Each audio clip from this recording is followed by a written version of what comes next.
Yoshligim ortda qolgan, garchi sochim qirovli, baribir sog'inaman otam tug'ilgan hovli.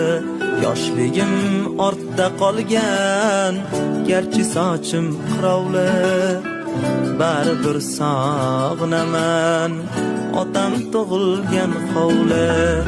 30 yoshlik beqaror, bugun o'g'il qizim bor, loy so'pangda izim bor, otam tug'ilgan hovli. Loy so'pangda izim bor, otam tug'ilgan hovli.